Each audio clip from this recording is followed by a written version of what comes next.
Good morning. Thank you for joining us. We're going to get started shortly.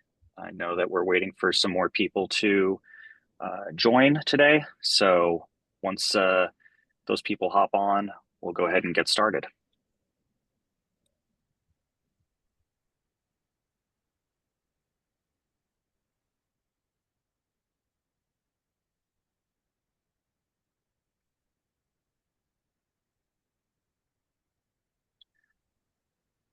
All right. I see we have a few people here. Thank you so much for joining us today. We're about to get started. Want to make sure we're being respectful of everyone's time. So we'll go ahead and jump right into it. Thank you, everyone, so much for joining today's press conference.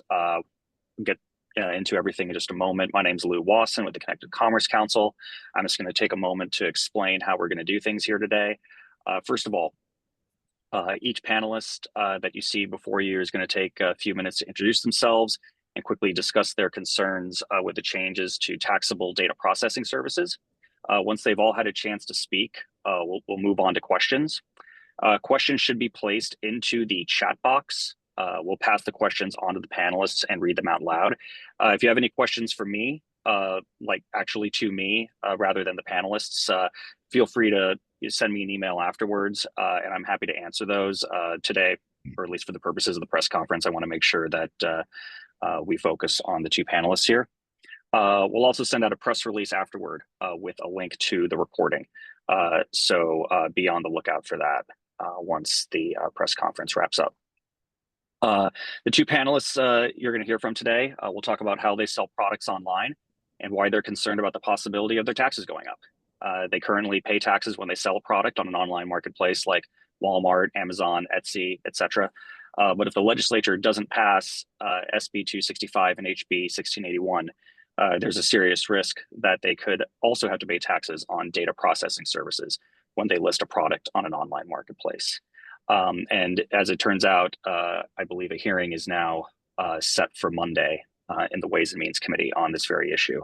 So with that being said, I will introduce them now and let them tell their stories. First we'll start, we have James Fraley here, co-owner of Fraley Woodworks in Fort Worth, excuse me. And we have Santiago Galvez, founder of Pet Cultures in Dallas. Once again, please feel free to put any questions you have into the chat box. For now, I like to turn it over to James. Feel free to introduce yourself, James, say hi to everyone, and tell us why you're here today. Well, thank you, Lou. Yes, hello, everyone. Good morning.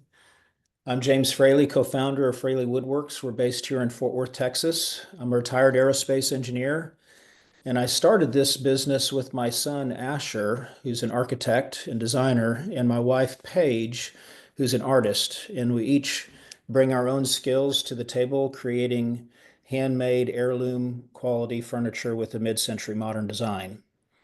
Our story really started about 6 years ago when my son Asher graduated from college, and he was living in a home where he needed a TV stand. So he came out to our place. I have a shop, and we've always been a kind of a do-it-yourself sort of family. So he put together a very nice looking piece. I suggested to him that maybe he could sell that and then use the profits to build his own for free. Well, he did just that, and he got orders for several more pieces, and just like that, Fraley Woodworks was born. And so these days we build all kinds of furniture, desks, tables, beds, and armoires, but our specialty is media consoles. And with the resurgence of vinyl enthusiasts and our focus on mid-century modern design, we found a great opportunity for creating beautiful, high-quality consoles that showcase and protect the audio equipment of our customers. And so our pieces are typically about 70 inches long. They can weigh up to 250 pounds. And we work with premium hardwoods like black walnut, mahogany, cherry, and white oak. When we started Fraley Woodworks, we sold locally in the Dallas-Fort Worth area using Facebook Marketplace and Craigslist. But now we sell nationwide through our Etsy store, which makes up to about 60% of our sales, and through our website, fraleywoodworks.com, which brings in the remaining 40%. And now a majority of our work is custom, which means that our clients reach out to us via the Etsy chat feature or our website contact form, and they share with us what their vision is for a piece of furniture. Sometimes it's a small tweak to something that we've already built, and other times it's a completely new design. And so we create a 3D model, rendering of the piece, and once we are on the same page with our client, we move forward and place their order in our backlog, which typically runs 8 to 15 pieces deep. And so without a doubt, the digital marketplace has allowed Fraley Woodworks to not only exist, but to thrive. Excuse me. Our sales have grown about 80% year over year since we've started. And there's just no other way that a customer in New York City or Los Angeles who has a vision for a certain piece of furniture could find us in Fort Worth, Texas, without that connection of the digital marketplace. And so we're deeply concerned really about this new data processing law. Our industry is extremely competitive. As a small business, what has leveled the playing field for us relative to big name showroom furniture retailers is the digital marketplace. And so the last few years, we've seen about 100% increase in the inflation of our primary material cost drivers. And so if we're taxed for every online sale, this cost increase would be in addition to the cost increases that we've already had to incur, and it could very well be a tipping point in terms of profitability for us as a company. So just in closing, I want to thank you for listening to the Fraley Woodwork story and our concerns about this data processing tax law. Thank you. Thanks so much, James. All right, Santiago, I'll turn it over to you. Why don't you introduce yourself? Tell everyone why you're here today. Perfect. Good morning. My name is Santiago Helves, and I am the founder of Pet Cultures right here in Dallas. My journey into the world of pet probiotics started from a very personal place. My dog got really sick, and after trying many different brands on the market, they just didn't work. I decided to take the matters into my own hands. So I developed a formula rooted in science that actually helped him recover. It was actually a powerful experience that I decided to leave my day job and dedicated myself to sharing the solution of pet probiotics with other pet owners online.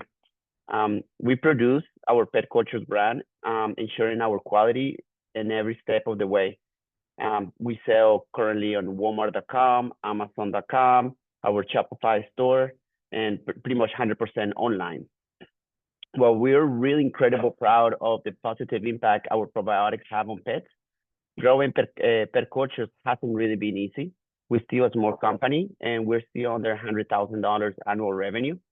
A major challenge that we have seen is the influx of products from large foreign companies.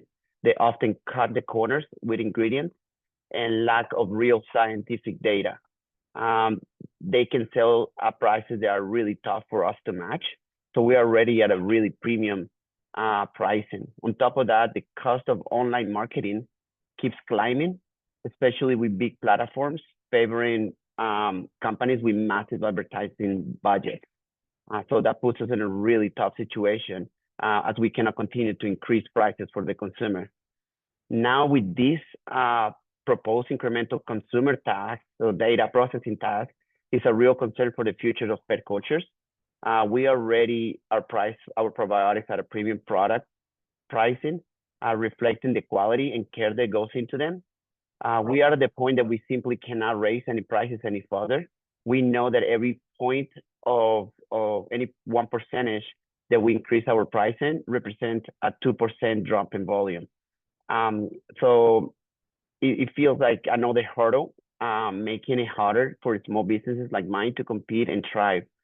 And I hope this communication will help consider the impact that will have on that this data processing tax will have on businesses like mine, and the choices that the choices the consumers will have to take.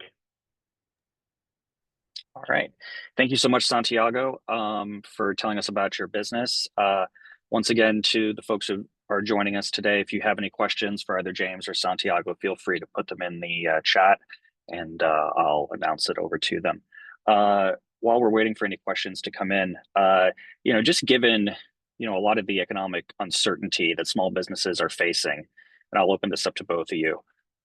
what are, you think of just everything that, businesses are dealing with these days, everything from inflation to, tariffs and just general economic uncertainty.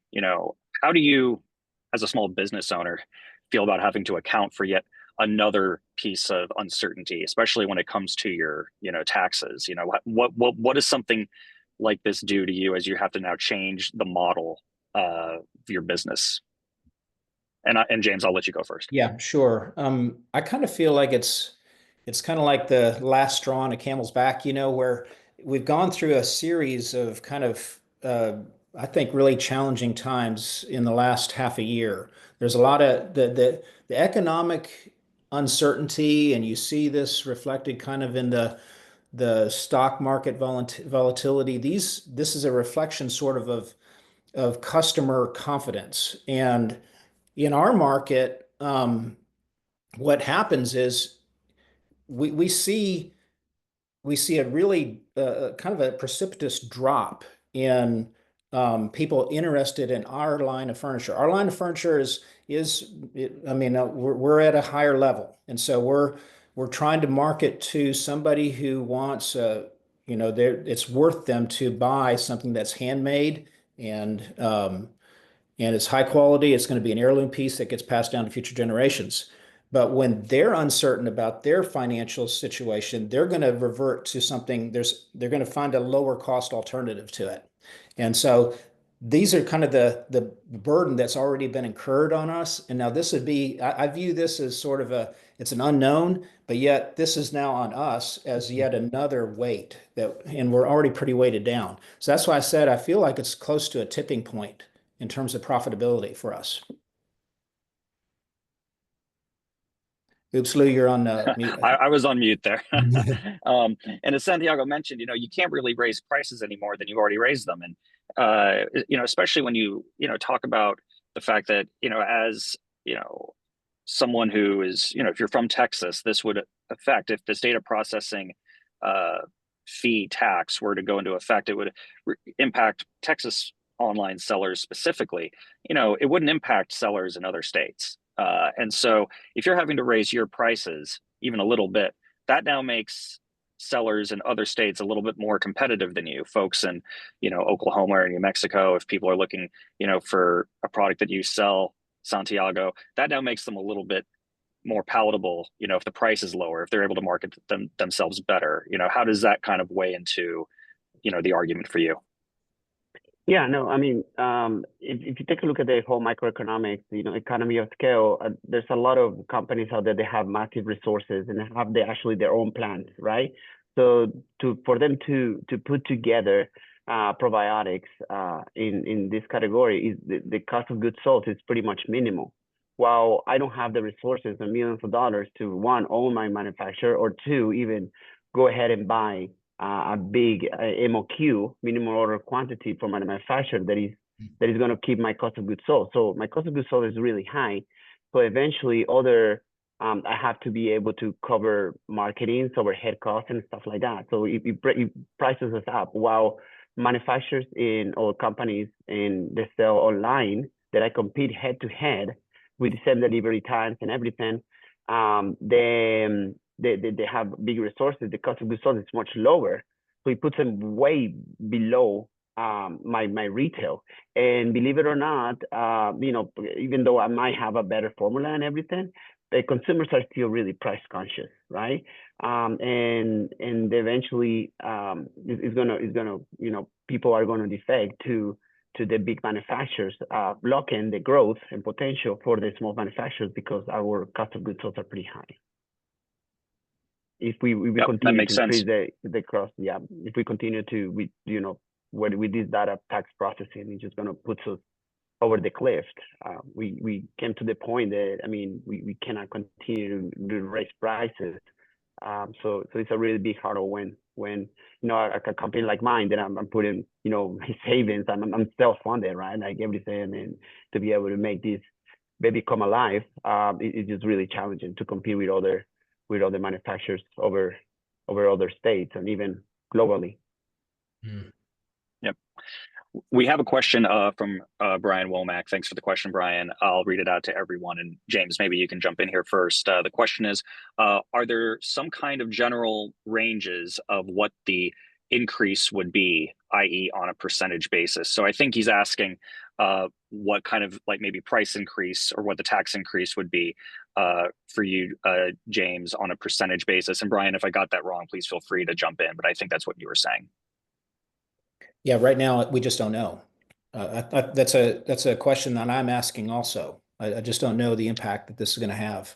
But even if it's a small amount, like Santiago was saying, in terms of a 1%, that has more than a 1% effect on the bottom line because we're already so constrained.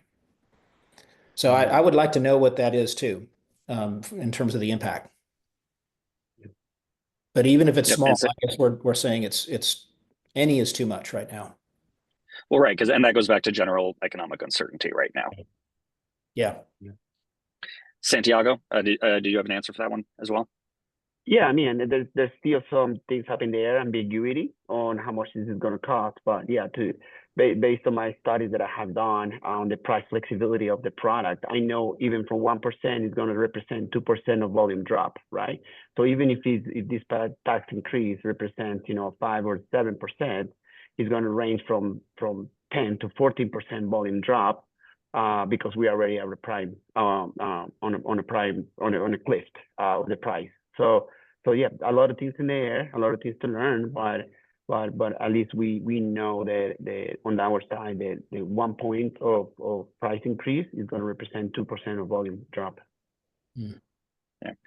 And just kind of looking ahead here at what's to come over the next few weeks. We don't know how this is going to work out. This is something that started with the comptroller's office. It's now being taken up by the legislature. The Ways and Means Committee is going to look at this next week. Just taking a step back for a minute as a small business owner, as both of you are small business owners, what would your message be to folks in charge right now? It's not to necessarily cast blame or anything, but it's to just, as a small business owner, like what's your message to folks who are, in control right now and who have the ability to, possibly fix this issue? Yeah, I feel like the message should be, instead of putting up barriers to growth and efficiency, in fact, do the opposite of that. Let's look for ways that there's existing barriers now, and let's remove those and make things more efficient and more cost effective for small businesses, more friendly for us. Yeah, the costs, we've just incurred so much cost increases. In the last 3 years with inflation, we used to buy black walnut. This is domestically sourced black walnuts, sustainably sourced material, for about $7 a board feet. Now it's not unusual for us to buy it at almost $15 a board feet. And so that's over 100% increase in our raw material cost. And we can't double the costs of our pieces. We just will simply not be able to sell those pieces. So we're looking for every kind of process efficiency that we can to get kind of time costs out. But these pressures have just put us right on the razor edge, I think. And yeah. And Santiago, what would your message be? Yeah, I think my message to the leaders of this amazing the controller in this amazing state, I think is to, I understand as a business owner, we always have to make sure that we take care of our P&L, to make sure that we're producing, right? Because they're going to look at the Texas as the activating this Texas, this law, just to be able to kind of help their bottom line, which we all have bottom line that we have to protect. I think something that I really would like to message and communicate to the leaders is let's just shift gears a little bit. Let's see if instead of putting barriers of us to be able to and then we're going to deliver, X amount of money. What if they help us to be able to continue to grow faster so we can eventually continue to pay the current taxes? Eventually, we're going to be creating more revenue for them, more profit for the state of Texas. So I think this is something that I just would like to kind of shift their mind, and instead of like putting this barrier, instead of turning around, let's hold hands, let's grow together so we can create more revenue on the small businesses, and eventually it's going to create more taxes that we're going to be paying for the beautiful state of Texas. I think it's just the message that I would like to communicate to the leaders. Mhm. Great. I don't really think we have much more to go over here.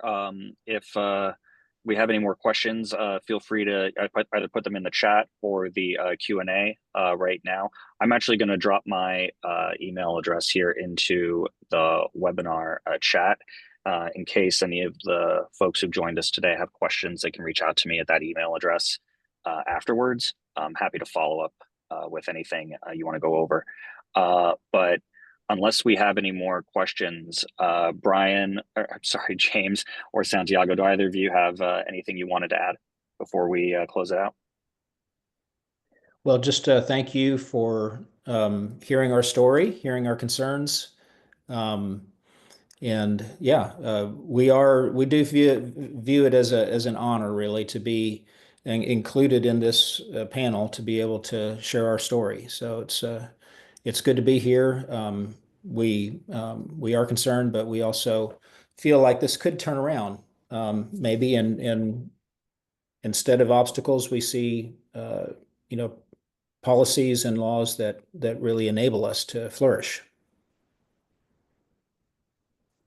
Yep, the same. I think this, something that I request the team is just spread the word. A lot of create an awareness of this potential tax law. And there's a lot of business owners that don't know. So actually spreading the word, communicating it out there, communicating our stories on how it's going to be impactful, it's probably going to be open eyes to other people of the impact of this law. And there's going to be more people that's going to come up. Like, we were lucky enough that we caught and we learned about this tax law ahead of time, but I know there's a lot of business out there that will eventually get impacted if this continues to move forward. And so that's the only request that I want to leave the team with. Is just please help us spread the word, because we want the best for the state, and we want the best, and we want to create a team, a family that we can flourish together versus stopping each other out. Mm-hmm. All right. Well, thank you so much. Thank you, Brian and Victoria, for joining us today. Like I said, we'll send out a copy of the virtual press conference to everyone sometime today, hopefully soon. If you have any questions, feel free to reach out to the email address I dropped in the chat. And thank you all again, and have a nice day.